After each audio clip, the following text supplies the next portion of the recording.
৪৫ পেরিয়ে ৪৬-এ পা রাখলেন আলোর ধারা ও ন্যাশনাল টেলিভিশনের চেয়ারম্যান মীর মাহবুব হোসেন রাসেল।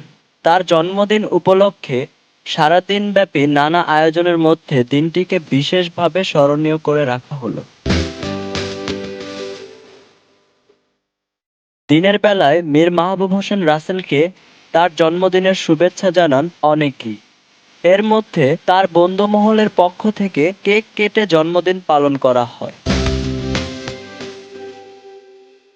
এতে তার বন্ধুমহলের অনেকেই উপস্থিত ছিলেন এবং বিকেল গড়িয়ে সন্ধ্যা হতেই দ্বিতীয়বারের মতো মীর মাহবুব হোসেন রাসেলকে আবারও আলোর ধারা ও ন্যাশনাল পরিবারের পক্ষ থেকে জন্মদিনের শুভেচ্ছা জানানো হয়। এ সময় উক্ত অনুষ্ঠানে উপস্থিত ছিলেন আলোর ধারা ও ন্যাশনাল টেলিভিশনের সম্পাদক মোহাম্মদ আসলাম মিয়া, ন্যাশনাল টেলিভিশনের পরিচালক মীর নজরুল ইসলাম রুমেল ও এসিআই পানিরকল এলাকাবাসীর পক্ষ থেকে ফুল দিয়ে জন্মদিনের শুভেচ্ছা জানান দীপ্তি গাজী।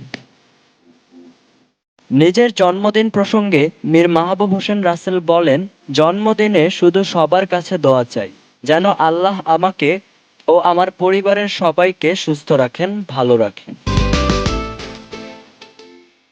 এবারের জন্মদিন পরিবারের সদস্যদের সঙ্গেই বিশেষভাবে কাটাতে চাই, এমনটাই জানান মীর মাহবুব হোসেন রাসেল।